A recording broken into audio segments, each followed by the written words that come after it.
Sir. Morning, sir. Yes. Well, we were here on Wednesday. The court gave us Wednesday as a day to come for our ruling. And then we were given the same information that the court was attending a conference and that the ruling had been adjourned to today.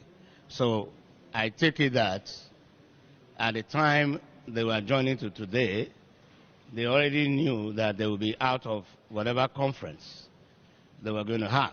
So we're here back today, and they are giving us the same excuse of the court attending a conference.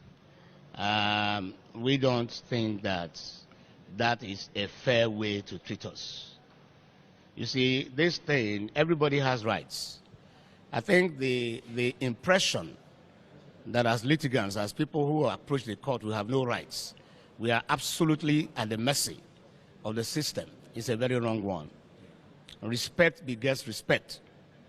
You have to respect me as a litigant, then I will respect you as the judex. So if the court, what we see is that we have not been fairly treated. I have been in Abuja for how long now? Nobody has asked me about my hotel bills. I practice from Lagos. If he wasn't going to sit, he should have told me. He should have told me on Wednesday, I'll be back in my chambers in Lagos now.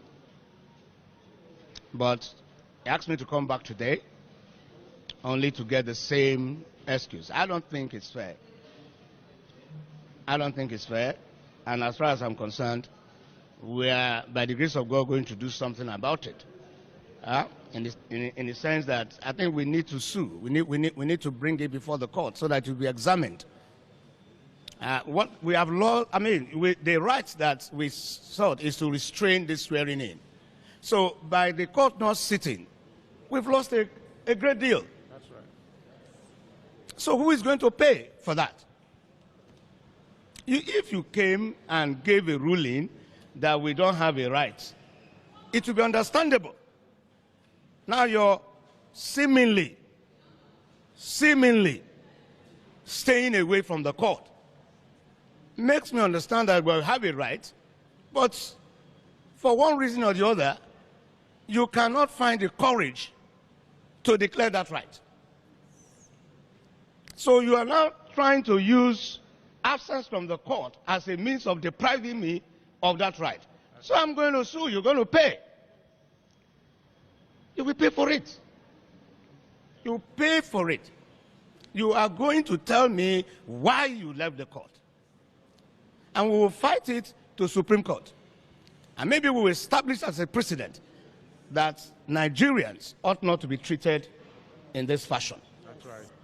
With all due respect to the learned judex, for whom I have the greatest respect. But like I said, this ruling, it will not take 2 minutes. That's right. It will not take 2 minutes to deliver the ruling and then get back to any conference that, he's attending.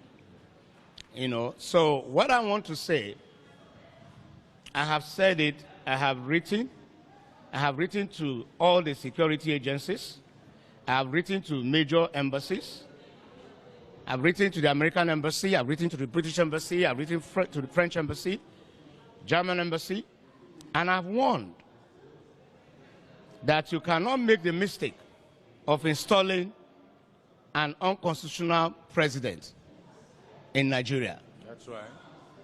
It will have been better that you resolve this question that we brought before the court. We are not saying that the question must be resolved in our favor. We brought the question here to be resolved. We have a right to have the question resolved. Like I always say, hearing belongs to me, decision belongs to the court. You understand? So you cannot make the mistake of installing somebody unconstitutionally. It's an overthrow of the Constitution. That person, now if you read section 1, subsection 2 of the Constitution, it says, no person or group of persons shall be permitted to take control of the federal government or any part of it, take control of federation or any part of it, except in accordance with the Constitution. That section invests every Nigerian with authority to resist whoever is sworn in, contrary to the Constitution. That's right. Every Nigerian in every station of life, Yes.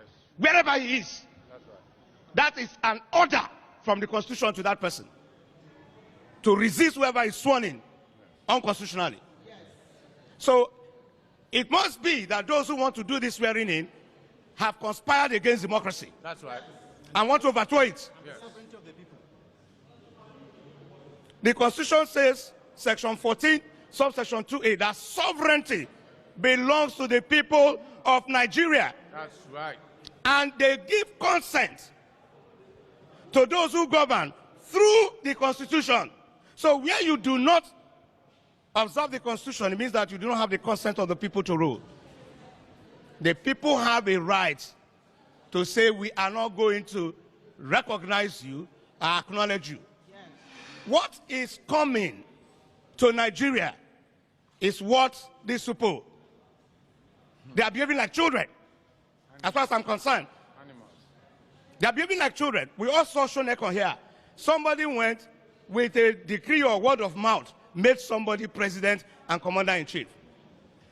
A court, it took just one declaration from a court, and it was gone. It's the same thing that we are, the same thing that we are getting into.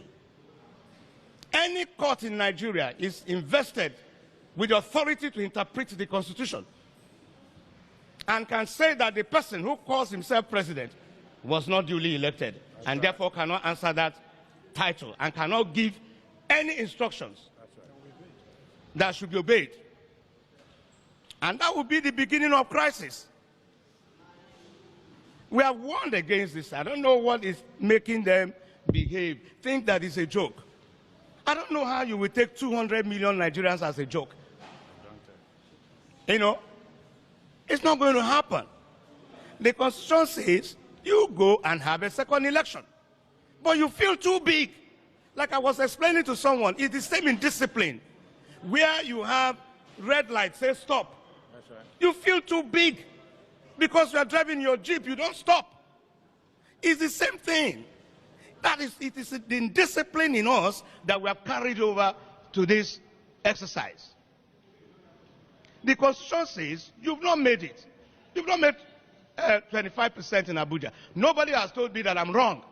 There is no constitution. There is no court. I came to this court for the court to tell me that I'm wrong. That's right. Rather than telling me I'm wrong, the court, stays away from court. Mutes. The court cannot even look me in the eye. So nobody has told me I'm wrong. Nobody has the courage to tell me I'm wrong.